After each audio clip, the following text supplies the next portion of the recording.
The wind on Lake Superior does not sound like wind. Not when it comes in from the northeast in November. It sounds like something breathing. Ask any fisherman who has spent 40 years working these waters, and he will tell you the same thing. There is a moment, always after dark, when the surface goes flat, when the temperature drops 6 degrees in a single minute, when the gulls stop calling. And in that silence, if you're listening carefully, if the boat is small enough and the shore is far enough away, you can hear it. Something moving beneath the hull. Something the freighter captains know about but never enter in the log. For more than 3,000 years, the people who lived on these shores did not call this lake by any of the names we use today. They did not call it Superior. They did not call it Gitche-Gumee, no matter what a Boston poet or a Canadian songwriter would later insist. Those names came from the pens of men who had never been beneath the water. The Anishinaabe called it Gitchigami, Big Sea, Great Water. And they knew, as most of the tourists who cross it now do not, what was living beneath it. The lake did not become dangerous when the ships arrived. The lake was already dangerous. It had been dangerous for reasons no one who ever wrote the guidebooks understood. And the men who did understand were never asked. To understand what the Anishinaabe believed was living under this water, you have to understand that they were not describing a monster. They were not writing folklore for children. They were describing a landlord. The Anishinaabe are one people with many bands. Ojibwe in most English maps, Chippewa in most treaties. Anishinaabe in their own language, which means original people or true people, depending on the elder you ask. They came to this lake from the east. They will tell you, and their prophecy scrolls painted on birch bark will confirm that they were told to travel from the salt water of the Atlantic toward a place where food grew on the water. That food is manumin, wild rice. And the seventh and last stopping place was an island in a bay on the south shore of what became known as Lake Superior. The Anishinaabe call that island Mooning Wanakaning, the place of the yellow flickerbird. On modern maps, it is called Madeline Island. If you drive up the 2-lane blacktop through northern Wisconsin today and take the ferry from Bayfield, you can walk the same beach where their journey ended more than 500 years ago. The wild rice still grows in the sloughs. The people are still there. Keep that in mind. Everything that follows in this story is about a people who never left. When the Anishinaabe finally settled on the shores of Gitchigami, they were not moving into empty country. They were moving into a lake that already had a sovereign. Under the water, in the deep, cold trenches where the light does not reach, lived Mishibiju. The name has many spellings depending on which band you are asking, which century, which anthropologist wrote it down. Mishipeshu, Michipichu, Mishipijo, Gichi Anamie Biju. In direct translation from the Ojibwe language, the name means the Great Lynx, but that translation is thin. It does not carry the whole meaning. Because Mishibiju is not a lynx, not really. The old descriptions, the ones recorded by ethnographers with actual respect for the people they were talking to, agree on this. The body of a huge cat, the head of a wild cat, but with the horns of a bison or an elk, copper scales down the spine, dagger spikes running the length of the tail. In some versions, the tail is longer than the body itself, and when Mishibiju lashes it, the surface of the lake churns into whitecaps. In some versions, the creature has feathers along its back where a mane should be, which is to say that it partakes of the four-legged world and the winged world at the same time. This is a documented tradition. It is not something invented for tourists. Anishinaabe elders were telling versions of this story to Jesuit missionaries in the 1660s. Ethnographers were recording it in medicine bundle interviews in the 1850s. Norval Morrisseau, an Ojibwe painter from the Sandpoint Band who died in 2007, made Mishipeshu the central image of an entire school of Canadian art. The tradition is alive. Elders still speak of it, and if you visit Agua Rock on the Ontario side of the lake, you can see Mishibiju painted in red ochre on a cliff above the water, exactly where an Ojibwe artist painted him at some point in the 17th or 18th century. We will return to that rock. It is where this story ends. But for now, understand what the Anishinaabe were describing. Mishibiju was not a beast that appeared at night to frighten children. Mishibiju was the reason there were storms. He was the reason canoes tipped in a lake that had looked calm 10 minutes earlier. He was the reason a man could fall through the ice in February and never come up. He was, in the ancient Anishinaabe understanding, the master of the underworld water. And he was in eternal war with something above, the thunderbirds. Anamiki, in the Ojibwe language, is the singular. Benesiwag is one of the plurals. Massive winged beings whose wing beats made the rolling thunder, whose eyes flashed lightning when they blinked. Sometimes described as a single great being, sometimes as a whole nation of sky warriors. In the Anishinaabe understanding, Mishibiju and the thunderbirds were sworn enemies.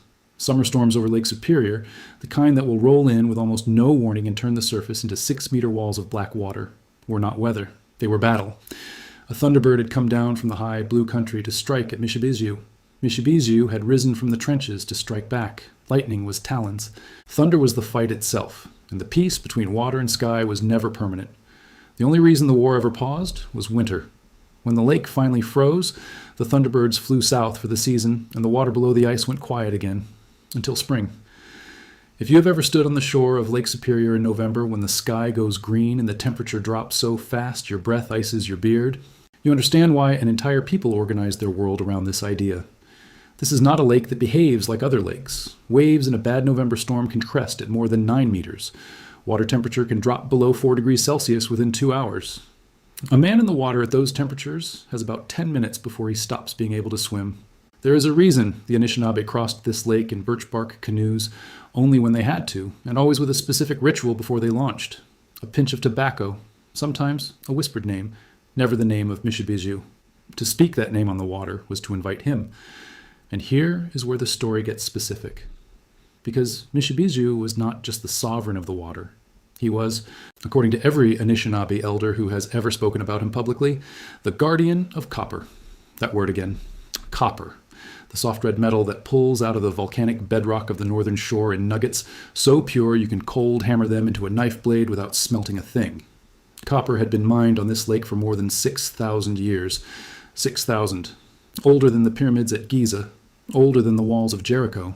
On the island, the Anishinaabe called Minong, which means the good place, and which appears on modern American maps as Isle Royale, there are pits and trenches carved into the basalt that were dug by human hands before the invention of writing in Mesopotamia. Some scholars have estimated that more than 750,000 tons of copper were removed from this region by ancient miners over the millennia. That number is disputed. What is not disputed is the antiquity. Carbon-14 testing of wood remains found lodged in the sockets of copper spear points, confirms that people were working this metal on Lake Superior at least 5,700 years ago, and probably longer. The Anishinaabe do not claim to have been the first miners. Their oral histories speak of an older people. What the Anishinaabe do claim, and what they have been claiming to every white man who ever asked, is this: the copper belongs to Mishibiju. His scales are made of it. His horns, in some versions, are made of it. When the metal is found lying on the shore or gleaming in the moss, that is a gift from him. It has been permitted. But to go into the earth, to dig with a chisel, to break up his body for profit, that is theft. And Mishibiju does not forget a theft. Johann Georg Kohl, a German geographer and one of the very few Europeans who ever came to Lake Superior in the 1800s without an agenda beyond understanding, wrote in 1859 about a chief he had spoken with at Fond du Lac. The chief had a piece of copper in his medicine bundle, small, about the size of a thumbnail, wrapped in birch bark. He told Cole, through an interpreter, that this piece of metal was a hair from the beard of Mishibiju. It had been given to his grandfather. It gave the bundle power. When Cole asked whether he might see it more closely, the old man declined. Some things, he said, do not want to be examined. Cole wrote it down. He did not laugh. That fact alone made him rare. The people who came before Cole were, for the most part, not so careful. And this is where the second part of the story begins. Because for more than 1,000 years before the first Frenchman ever paddled into these waters, the Anishinaabe understanding of what was under the lake was intact. It was a system of knowledge. It described what the lake did, when it did it, and why. Then, in the summer of 1667, a birch bark canoe came around the eastern point of the lake, paddled by a party of Ojibwe men who had agreed to guide a stranger. The stranger's name was Claude Dablon. He was a French Jesuit missionary, 48 years old, born in a port town called Dieppe, and he had been sent to New France to save souls. The Anishinaabe were, in his cosmology, the souls in question. He did not think of them as savages, exactly. He thought of them as children who had not yet been taught the true names of things. He was, by the standards of his time, a reasonably curious and reasonably decent man. He also did not survive one winter on this lake without asking questions about copper. Dablon and his fellow missionary, Claude Aloise, spent the years between 1667 and 1670 circling Lake Superior in canoes. They mapped its shore. They drew the first published map of the lake, which appeared in the Jesuit Relations in 1671 at the Cramoisi Press in Paris. That map is remarkable. It is startlingly accurate for its time. They marked the Great Copper Island. They marked the mouth of the Ontonagon River. They made note, in the neat, looping handwriting of 17th century French, of an enormous mass of pure copper lying in the riverbed. And Dablon, who was writing the annual report of the Jesuit mission for the year 1669 and 1670, took down a story that the Anishinaabe elders had told him. The story appears in volume 54 of the Jesuit Relations, chapter 11, section 26. It is the earliest surviving written record of a Mishibiju encounter. And it goes like this. 4 Ojibwe men, wanting copper for household use, agreed among themselves to travel to the island where the metal was most plentiful. This island is Michipicoten, on the eastern side of the lake, and it was known then, as it is known now among traditional Anishinaabe, as the actual home of Mishibiju. The men reached the island. They took the copper. They loaded it into their canoe. And according to the elders who told Dablon the story, the moment their canoe pushed off from the beach, a voice surrounded them, a voice that seemed to come from beneath the hull and above the sky at the same time. It accused them. It said they had stolen the toys of Mishibiju's children. All 4 of the men died before they reached their home village. The last one lived just long enough to tell what had happened. Now, was this story literally true? That is the wrong question. The right question is what the story was doing. It was a warning. It was law.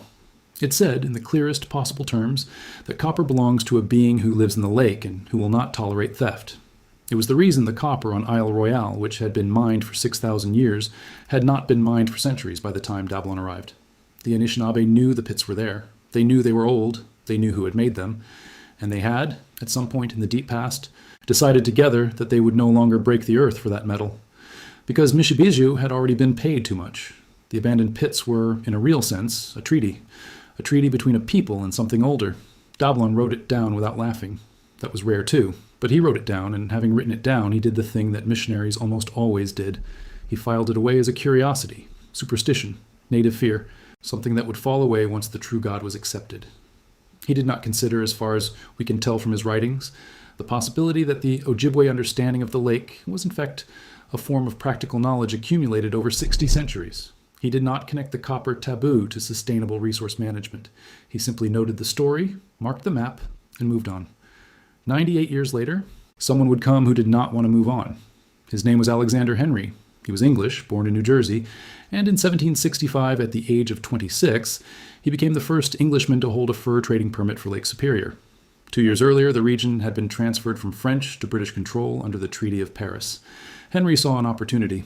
He outfitted himself at Michilimackinac and paddled west with 12 hired canoemen. He reached the mouth of the Ontonagon River on the south shore of the lake on the 19th of August, 1765. He wrote in his journal that he traveled up the river and found what the French had been talking about for 100 years, an enormous nugget of pure copper, not embedded in rock, not a vein you had to dig, just lying there, in the riverbed, exposed by the current, bigger than a barrel. He estimated its weight at 10 tons. He was probably wrong about the weight. He was not wrong about the copper. He carved off a piece. Then he loaded that piece into his canoe. His Ojibwe guides watched him. They said nothing. Alexander Henry did not die on the way home. He returned to Michilimackinac. He showed the copper to other traders. Within 6 years, he had come back to the Ontonagon under a warrant from the Duke of Gloucester and tried to actually mine the boulder. Tried and failed. The rock was too hard to break down with the tools he had. The winters were too brutal. His workers deserted. The mining company folded. But the story of the Copper Mountain in the wilderness had entered the imagination of a new kind of man. The industrial man. The man who saw copper and thought only of profit. The Anishinaabe watched this too. Their oral historians remembered the visits. They remembered which trees Henry cut down. They remembered which of their guides had shown him which paths. They remembered because remembering was how you kept a people alive on land that was being taken piece by piece. And when Henry Rowe, Schoolcraft, a young American mineralogist who worked as an Indian agent at Sault Ste. Marie, arrived at the same boulder in 1820, the Anishinaabe were still there. The boulder was still there, though smaller. Schoolcraft measured it. He noted in his own written account that the boulder was scarred with the chisel marks of native miners going back beyond memory. He estimated its weight at 2,200 pounds. This was, we now know, a significant undercount. The actual weight would turn out to be nearly 3,700 pounds, almost 2 tons of solid copper. And Schoolcraft, who by then was already dreaming of a career as America's authority on the Indian, wrote it down. 21 years later, a Detroit hardware merchant named Julius Eldred rode north to buy the copper. He arrived on the Ontonagon River in 1841. He handed $45 to an Ojibwe man who was said later to be a headman of the local band. $45. There is no record that the man had the authority to sell what he was selling. There is no record of a translation. There is no record of whether Eldred asked whether Mishibiju would consent. He simply paid the money and made preparations to move the boulder. It took him 2 more years, 2 return trips, a permit from the Secretary of War, a portable railroad, and a crew of 21 men. But in the autumn of 1843, Julius Eldred pried the Ontonagon boulder out of the earth. dragged it 4 miles through the forest on wooden rails, floated it down the river on a raft, loaded it onto a schooner, and shipped it toward Washington. The federal government seized it before it left Copper Harbor. Eldred fought them in court for 4 years. In the end, Congress paid him $5,644.93 for his trouble. That is roughly $195,000 in today's money. The boulder went to the yard of the War Department, then to the Patent Office, then in 1860 to what would become the Smithsonian Institution. It sits in a Smithsonian storage facility today. Behind the scenes, in the language of the museum, the public does not see it. In 1991, the Keweenaw Indian community, one of the modern federally recognized Anishinaabe nations, descended from the very people who had once considered that boulder sacred, petitioned the Smithsonian for its return. The petition was denied. The Smithsonian ruled that the community had presented insufficient evidence that the boulder qualified as a sacred object under the Native American Graves Protection and Repatriation Act. Sacred, according to whom? Understand what happened here. This was not simply theft. This was a very specific kind of theft that the 19th century American state was extraordinarily good at. It was the theft of a thing, plus the theft of the story about the thing. The Ontonagon boulder was not just a large piece of copper. It was, for the Anishinaabe, part of the body of the being who lived under the lake. Removing it was not commerce, it was surgery, and once the boulder was in Washington, its meaning was rewritten. It became a specimen, a geological curiosity, a relic of the Michigan copper boom. Its actual story, the story of who had guarded it and why for 6,000 years, was allowed to fall away. That falling away is the point of the third act, because everything I have told you so far is documented. The Anishinaabe cosmology is documented in the oral traditions of living communities. The Jesuit records are documented in the volumes of the Jesuit Relations, which you can read online today. The mining history is documented in geological surveys, in treaties, in shipping manifests. The Ontonagon boulder theft is documented in federal court records. None of what I have told you was invented. What comes next was invented. And it was invented so successfully that most people who have grown up on the Great Lakes today think it is authentic. If you want to understand how an authentic tradition gets replaced by a fabricated one, you need to understand a single man, Henry Rowe Schoolcraft. American, born in New York State in 1793, trained as a mineralogist, sent to the western Great Lakes in the 1820s as an Indian agent, married a woman named Jane Johnston, whose Ojibwe name was Bamewawagejikakwe, which means the woman of the sound the stars make rushing through the sky. Jane's mother was a full Anishinaabe woman. Her grandfather was Chief Wabajig of La Pointe. Jane spoke fluent Ojibwe. She was a poet in her own right, and through her, and through her mother, Schoolcraft got access to Ojibwe stories that no white man before him had ever heard in the original language. He wrote them down. He published them. His book, Algic Researches, came out in 1839. His volume, History, Condition and Prospects of the Indian Tribes of the United States, came out in 6 installments between 1851 and 1857, funded by an act of Congress. Later, in 1856, he issued a shorter volume called The Myth of Hiawatha. On the surface, Schoolcraft looked like a giant of American ethnography, the first serious documentarian of Anishinaabe oral tradition, a pioneer. What Schoolcraft actually did, though, is that he rewrote what his wife and her mother had given him. He softened the stories. He removed the violence. He removed the sexuality. He removed the parts that did not fit Victorian ideas about what an authentic Indian legend should sound like. And in one crucial case, he committed an act of confusion that would shape the way white America thought about the entire region for the next 170 years. He took the name Hiawatha, which belonged to an actual historical Iroquois leader who had helped found the Iroquois Confederacy in the 15th century, and he attached that name to Nanebojo. Nanebojo, whose name is spelled a dozen different ways depending on the elder, is the trickster and culture hero of the Anishinaabe. He shaped the world after the Great Flood. He named the animals. He brought fire to the people. He is not Iroquois. He has nothing to do with Hiawatha. But Schoolcraft, either through carelessness or through a desire to package the material for a national audience, merged the two figures. Then he handed the merged version to a poet in Cambridge, Massachusetts. The poet was Henry Wadsworth Longfellow. He was, at that time, the most popular writer in America. Longfellow had already published his epic on the French Acadian expulsion, Evangeline. He was looking for another subject. Schoolcraft's manuscript, which was already an unreliable third-hand version of Ojibwe tradition, arrived on his desk. Longfellow read it. Then he read a Finnish national epic called the Kalevala. He decided to combine them.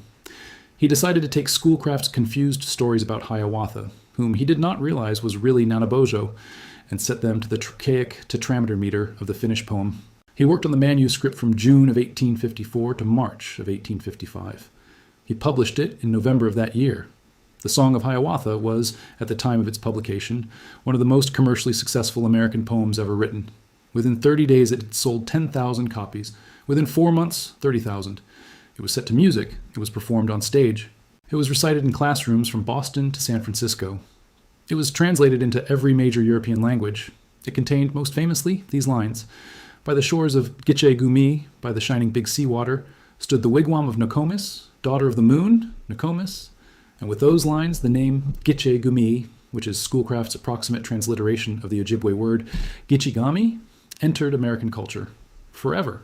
Now here is the thing that almost nobody knows. Almost nothing in the Song of Hiawatha is real. Hiawatha, as I said, was not an Ojibwe. Minnehaha, his beloved, is a Dakota word that Longfellow essentially made up as a proper name. The wedding feast, the wooing of Minnehaha, the fasting scenes, the corn planting. Most of it is either Longfellow's invention outright or Schoolcraft's rewriting of a piece of Anishinaabe or Dakota material with the difficult parts filed off. The ethnographer Horatio Hale, writing after Longfellow's death, put it this way in a book you can still find in the Library of Congress catalog. Schoolcraft's book, he wrote, contains not a single fact or fiction relating either to Hiawatha himself or to the Iroquois deity Aranhiawagan. It was, in Hale's careful judgment, a confusion, and Longfellow had turned that confusion into a national poem. But that is not the fabrication I want to end with. There is a more specific one, and it may be the single most influential misattribution in Great Lakes history. Some of you already know these words. The legend lives on from the Chippewa on down, of the big lake they called Gitche-Gumee. Superior, they said, never gives up her dead when the gales of November come early. That is Gordon Lightfoot, the wreck of the Edmund Fitzgerald. 1976, number 1 on the Canadian charts, number 2 on the American Billboard Hot 100. Played, still, on almost every classic rock station in the United States and Canada, especially in early November when the anniversary of the wreck comes around. If you're old enough to remember when radio still had physical dials, you have heard this song. If you grew up in Michigan or Ontario or Wisconsin or Minnesota, you may know it by heart. And the opening lines of that song contain a claim about Anishinaabe belief. The lake, it is said, never gives up her dead. According to a legend of the Chippewa, Lightfoot presented it as ancient. He presented it as a piece of indigenous wisdom that had come down through the centuries. Millions of listeners believed him. Here's where that phrase actually came from. On the 24th of November, 1975, 2 weeks after the Edmund Fitzgerald went down in a November gale off Whitefish Point with all 29 of her crew, a magazine called Newsweek published a feature article titled The Cruelest Month. The article was written by James R. Gaines and John Lowell. It opened with this line. According to a legend of the Chippewa tribe, the lake they once called Gitche-Gumee never gives up her dead. That is the entire source. 2 American journalists in a Detroit hotel room, 15 days after the shipwreck. Search the ethnographic record. Search every volume of the Bureau of American Ethnology annual reports. Search Cole's Kitchigami. Search the collected works of Francis Densmore, who spent decades recording Anishinaabe songs and stories on wax cylinders in the early 20th century. Search Basil Johnston's Ojibwe Heritage, which is the modern standard reference written by an Anishinaabe author. Search the Jesuit relations. Nowhere. Nowhere will you find an authentic Anishinaabe tradition that says Lake Superior does not surrender the bodies of those who drown in her. It is not there. It is a phrase invented by a journalist, probably invented because it sounded good in the lead A. Gordon Lightfoot read the Newsweek article in his home in Toronto. He was moved by it. He picked up his guitar. He wrote a song that would go on to become the second best-selling folk rock ballad of the 1970s. He credited the Chippewa. He was singing, sincerely and without any intent to deceive, what he thought was a piece of authentic indigenous history. He was, in fact, singing what Newsweek had made up. And here is the strangest part. The phrase is now so famous that it has effectively become a tradition. If you interview a park ranger on Lake Superior today, some of them will tell you it is a Chippewa legend. If you visit certain gift shops in Duluth or in Sault Ste. Marie or in Marquette, you can buy magnets and coasters and tea towels printed with the words, "The lake that never gives up her dead." It has, in the space of 50 years, become a folk belief. It has become part of what tourists learn when they come to Lake Superior. It has been repeated by so many articles and documentaries and blog posts that it now feels ancient. It does not feel like a magazine phrase from 1975. It feels like something the Anishinaabe would have said. They did not say it. What they said was Mishibizyu. Now walk with me for a moment, because if you have followed me this far, you can see what has happened.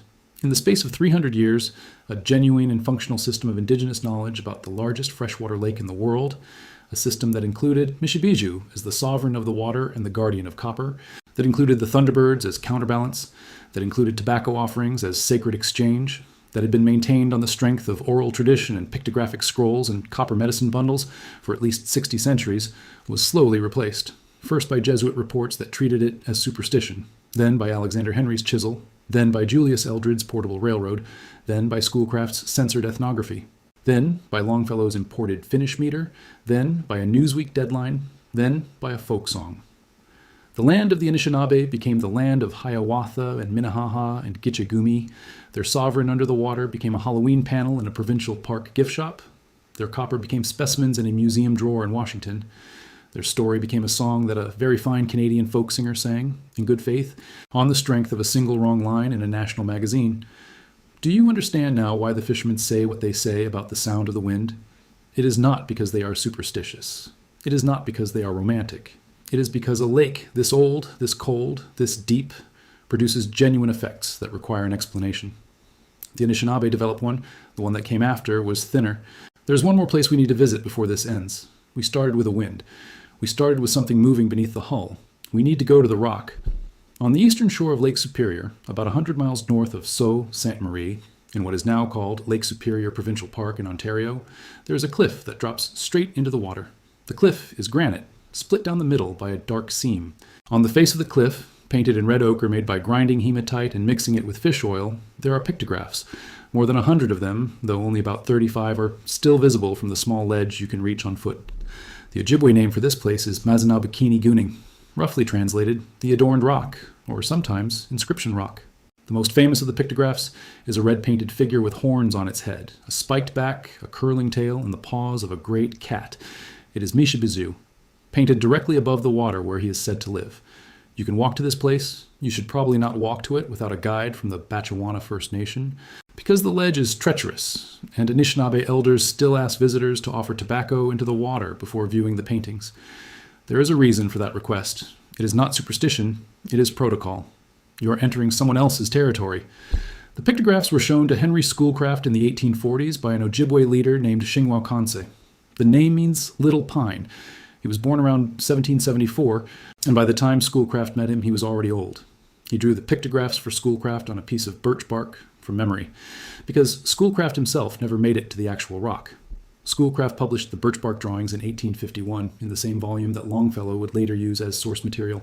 But nobody in the American academic community bothered to actually go to the rock and confirm the drawings for another century. In 1958, a Canadian teacher and painter named Selwyn Dewdney, who had been systematically documenting rock art sites across the Canadian Shield since 1957, took Schoolcraft's birch bark drawings and set out to find the actual site. It took him 14 months. He and his crew paddled a leaky boat with a single oar and a plank. When they finally reached the base of the cliff, Dewdney looked up and saw Mishibiju exactly where Shingwakanse had said he would be. He wrote in his journal, and I am paraphrasing his words carefully. I stared. A huge animal with a crested back and horned head. There was no mistaking him. Dewdney spent the rest of his life documenting Ojibwe rock art. He wrote a book called Indian Rock Paintings of the Great Lakes, which is still the standard reference. When he died in 1979, his ashes were scattered at Agua Rock, into the sapphire depths, as he called them, into the jaws of Mishibiju. But here is the part that will stay with you if you let it. Shingwakanse did not just draw the pictographs for Schoolcraft.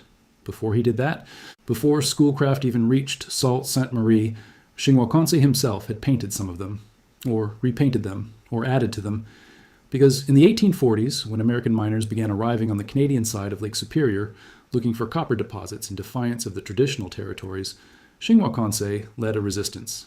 He organized his people. He fasted at Agua Rock for days before painting. And when he emerged from the fast, he chose specifically to add Mishibiju to the rock, as a statement, as a warning.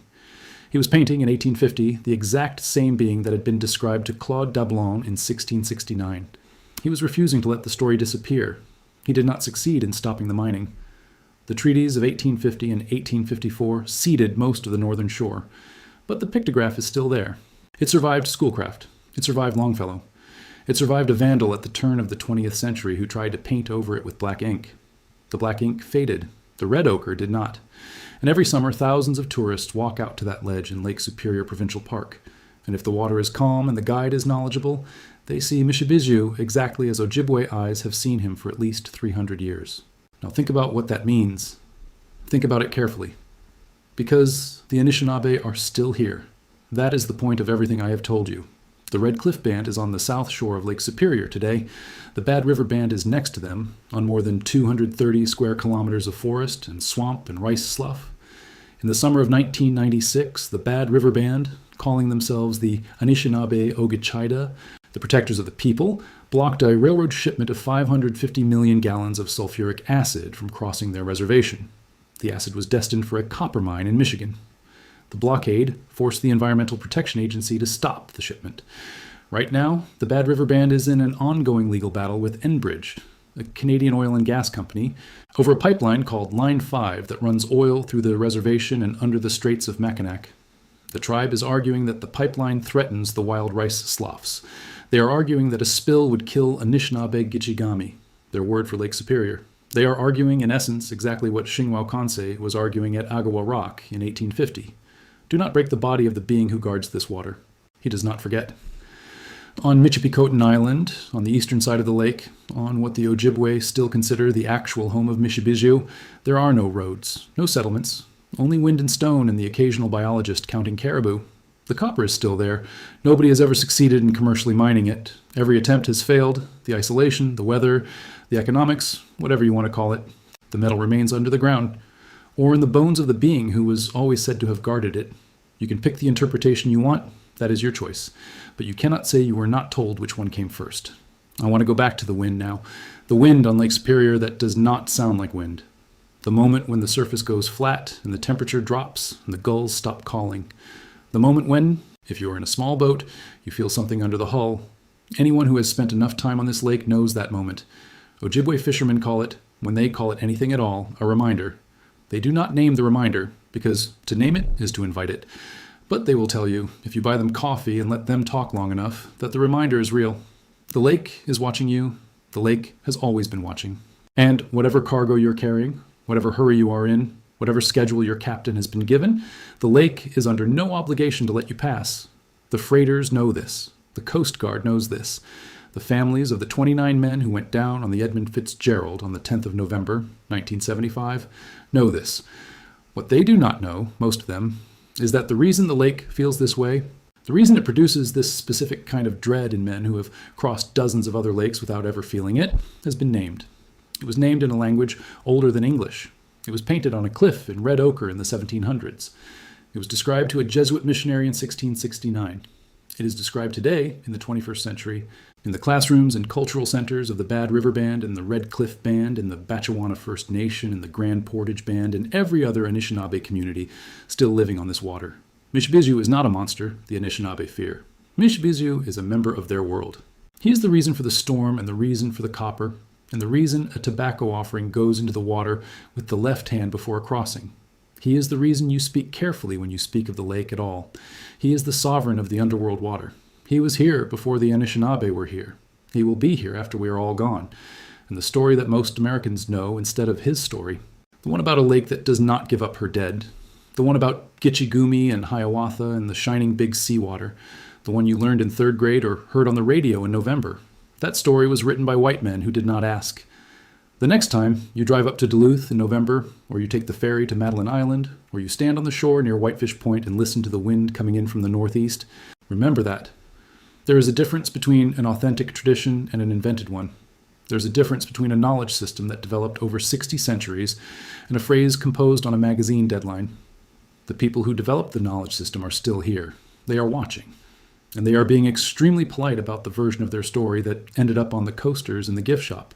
If you want to know what is under Lake Superior, according to the people who have been there the longest, this is what they will tell you. It is not a lake that never gives up her dead. It is a lake that never gives up her guardian. And her guardian has a name. Mishibizu, the great lynx, the one whose scales are made of copper, the one whose tail moves the water, the one who was there when your ancestors were still in Europe, the one who is there now. The wind on Lake Superior does not sound like wind. It never did. And now you know why.